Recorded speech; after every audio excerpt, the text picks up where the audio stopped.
We can assume that the blue side is the priority for both teams after games 1 and 2, and indeed it will be Echo choosing that once again. As the rule states, the loser of the previous game will decide which side will start on, and it's Joy as the first pick of Echo, together with the same match of game number 2 from both teams. Do you think it's gonna just be an endless cycle And of like first pick, yeah, maybe. second pick, Pretty first much. pick, Are second pick? we back to blue wins? Because again, after day 1 of knockouts, we were close to 50-50. Like first pick. See value Yeah. in me? Well, one thing that we know for sure is that a Ferdinand is still an important stock for both teams. That'll be picked up by Todak. Seems like a Do you want to take the Claude here? Or lot the E? early. I mean, if you don't, maybe, right? Yeah, it's the thing where Echo is not a team that will.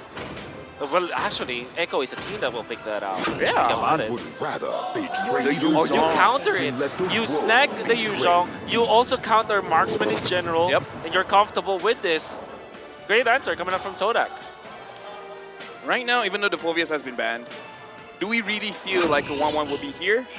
Yes, we do. Yes. All right.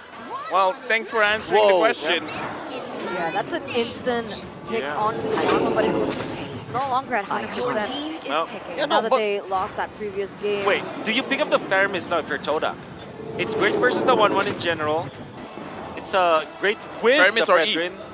Okay. Or just the Claude. That too. Actually, that might be perfect. That might be the top one of the priority. I think they'd like the Claude more. Okay. They won with the Lilia. They don't mind. Yeah, That's true. very, very true. And we're just waiting for it to be picked up. Then, if you do pick up the Claude, you already have the Yuzhong. Now you maybe just ban out something like a Lolita, perhaps, or maybe the Lapu Lapu, which is the other, X-Billionaire that can take out the Claude easily. These are the options that can be done by Todak. And it feels like Mr. LaFell himself feels confident that this will be a Claude. Claude? It is Claude. It is There you Claude. go. It is Claude. Is banning. As It's we just say how it, it goes. yeah, as we say it, he comes up. I mean, Yeah, you're right. at this point, I kind of feel like everyone is screaming Claude. Do not go for the Harris. And now, Art of Thievery. Chico guys is 3 out of 3 with Claude with 19,000 average. Wow. Turret damage, Yeah. tower damage, building damage, structure damage. Yep. The push potential Push from potential. the Chiku, right? That's what he's going for more when it comes down to the Claude. And we see that actually being the defining factor for Todak in these really difficult matchups. Yep. But coming to the second phase, right, Wolf? Yeah, I mean, yeah, I think that you just prioritize taking out the killers for the Wipe out it's the choice injustice in the world. Wow. Now they Respect don't Yaoi. now they don't release Your it, team is but the respect banning. comes from Echo. Very very quick on the bans of the Minotaur. Knowing Echo though, Leo, how do you close this out? Do you get an assassin for Mr. Kaltizi himself? Just settle for a defensive hero for Okay. Yaoi? We might even be looking at Kaltizi here already. Horology is my He might be call. playful to pick up the Oh. Val in the jungle, but Okay. something tells me closer to an Akai can be picked up here. I think I like that more. Maybe even a Martis. Because again, there is a Frederick on the other side. That's right. That's right. Todak could pick that up as well. Yeah. Oh, yeah. I mean, the Akai, because maybe Yums could use the Akai That's because right. the Diggy has Ah. been banned, right? Yeah. Right. Yeah. So it's kind of good just to take it away. Yeah. So, Rival and Kaltizi are now still contesting. Yeah. Maybe Are we- they'll be even the last pick. Yeah. Are we not feeling the Lolita right now for Todak? Is that not something that Yums is comfortable on? Yeah, he can. I mean, sure, why Yeah. not? I Oh, it's value just that- it on Echo more though. There's no room for the Akai on Rival. There's a Fred. No, I mean like Akai roam on Yums. Yums Yeah. using the Right, Akai. right, That's what I mean. Steal. All right. Oh, Spicy. that is very interesting. Now Echo, do they look for an Akai this time, especially with this composition coming from Todak? And there's that option as well to go for the Lolita that Eterna has mentioned. Instead, Kufra. Kufra from Yaoi. Your team And the is Akai. picking. All right, Todak. They are looking for potentially a mid lane and a roam, N/R a roam, so that you Yeah. flex this Kadita. Faramis is open. Faramis is open. Is that a Yums hero? He can use it because the thing is, Yums, his origins, he is a jungler. He is a damage-oriented kind of player. It's just that going to Toda, he had to go to the wrong position. So if needed be, he could even use the Fanny Roam. But it goes The against Fanny Roam. Not this game. I don't think this game. not You know. here. I was about to say Eve Rome. Eve Roam, yeah. Eve Roam. Yeah. Probably Eve Roam. 100% win rate, yeah? Yeah. Yes. Eve Roam probably, Still. yeah. Eve Roam. Yeah, Eve Okay. Roam. Double Okay, mage. okay. When you go up against a team like Echo, you really have to dig deep on your bag of tricks. This time, Eve, it's a comfortable pick. As you would say, you're very confident with it. I tried it. You tried it. Did it work well for you? I win, so that's Well, good. Let's I see don't- if that will work well with Todak, though. Yeah, As we know, he had I to don't do- understand it though, right? Eve Rome. Do you build damage or do you build defense? Start off, you could go for the Brute Force Breastplate, and then you see how it goes. You could go for damage, honestly. Well, It's like a Valir. Yeah.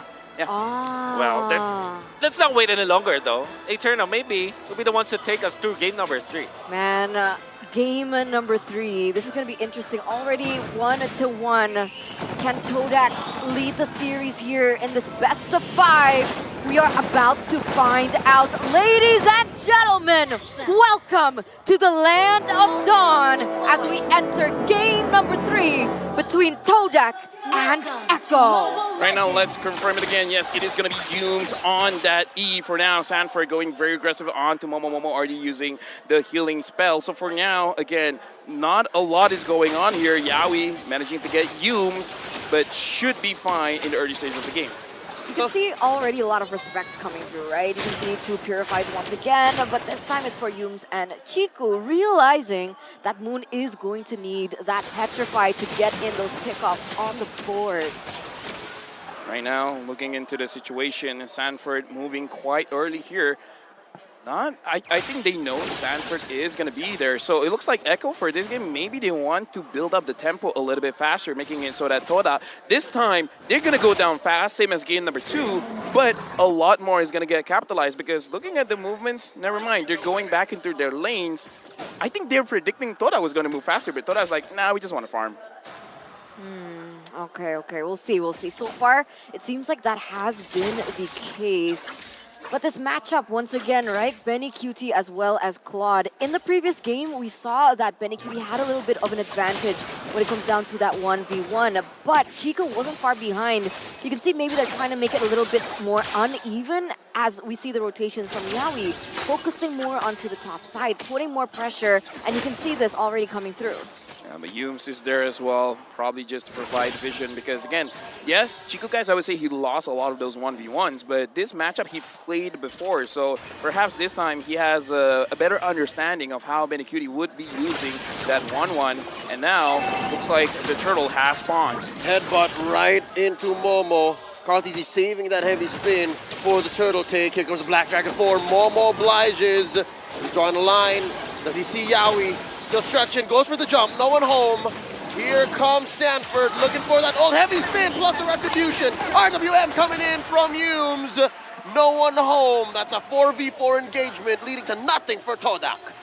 Echo is going to be able to get all on the board here in the first stages of the game, but this is the thing, right? Todak has drafted themselves in a way that, sure, they do have a team fight because they do have the artillery coming in from Yumes and the real-world manipulation, but they need to be able to prioritize and utilize Moon to do more on the board, right? Make these things uneven because in a 5v5, I feel like Echo has more AoE damage and therefore in team fights, it would give Echo a bit more to play around with in comparison to Todak. Carl TZ still secures the most turtle in the tournament with a total of 20, while Wise is falling behind with 15. And the thing is, for that turtle fight, I kind of feel like if Momo had more HP, he could have done a lot with it. But the fact that he entered the fight with like, what, 40% health left, Toda kind of made the cause like, okay, let's not force this. And that's what makes this draft or game as a whole odd for Todak. It's the least Langar lineup I've seen in Todak's hands in a while. But I kind of feel like they can. The moment that Momo starts having a good play is going to be looking very, very good for now. Again, the main idea is to be very, very careful. Chiku guys here in front. Moon manages to get. This is dangerous. Benny Cutie about to get popped. Does survive. Here comes Carl Teasy and Yaoi. Heavy spin plus bouncing ball in. And they're going to feed him up to Sanji. Can he get it? No one home. That was an interesting engage. I wonder what both teams were thinking. I kind of feel like that was kind of good coming in from Moon, wanting to get the kill. But again, the built-in Purify managing to get out of it, and Moon as well saving his first kill to make sure that he doesn't get caught by the Akai, managing to purify himself out of there. So for now, Todak and Echo, I almost want to say both of them are being a little bit more passive. You're right, there's a lot of natural purifies going on, but now Momo, Black Dragon form, 2v1. He's down to a fifth of his health. Does get on out of there. So it's Sanji's turn, here he comes! 40 going in, taking down Momo. And now, San Duo showing themselves up in this second turtle take, going it over to Carl Teasy. Yeah, beautiful, beautiful. Just zoning coming in from Echo, right? They were able to get a kill onto Momo as well, so it did give them an advantage in that team fight. But Chiku... Wait! Oh, that was close. One more weakness point there. Yeah, honestly, he used the Purify to clear himself of all of it. Now, looking at the itemization here, Chiku guys does have the Demon Sword. Trojan side for a Cutie. Now, Carl Teasy as well as Yaoi is there. Yumes did not get caught. Oh, you're right. What am I right Sorry, about? I was like thinking, and I was like, Purify doesn't just counter Yaoi, it also counters Cutie as well. So here we go. Moon looking to burst down Carl Teasy. Rival misses a taunt on the Akai. And that's another disengage unless Todak wants to force it. Bouncing ball by Yaoi. Not gonna find him. I kind of feel like they can't force it just because Moon already used his ult. If he did have it still, they probably would have gone for it. But again, in this game, it's much slower. 5 minutes in, you guys was able to dodge Yaoi there. A good jump, but a good engage as well. Moon. He's bursting. He's burning. Sanford looking to finish. RWM by Yumes. Carl Teasy with a heavy spin. Look at the back line. Cutie and Sanford want to take him down. And now Fraser's grab. Carl Teasy very low. Look at Sanji. He goes down. Momo, the original dragon, takes him. Now Carl Teasy goes as well. But Cutie, he's not done. Can he take to the skies? Baguio Airlines waiting to take off. One-way ticket to Phnom Penh and a double kill. Yeah, 2 for 3 trade in that engage, and it is going to favor Echo a little bit more, especially that those kills were given to Cutie, the hero, the player. I mean, that you don't want to feed in the gold department. You can already see the difference between the 1-1 and the Claude. For now, everyone. Oh, actually, Rival has a small lead in terms of gold against his opposition against Carl Teasy, but again, it's not that much for now. Yaoi is starting to turtle. Based on that fight just now, I kind of feel like Todak was also testing the waters. Same with Echo. They want to see how much damage they can really deal with each other. And I kind of feel like looking at how they played the time, Momo was surprised. That's another jump in. Coming in from the playmaker. Cutie looking for one more. Not gonna need the jump. Takes down Momo and that tier 1 up top. And now Carl Teasy, heavy spin, spots 2. Rival Yume spaced out. Yaoi looking for the jump. Turtle reset here. Sanji maintaining the perimeter. Where's the rest of them? Down bottom! Chiku guys in Moon trying to take down 40. He gets out.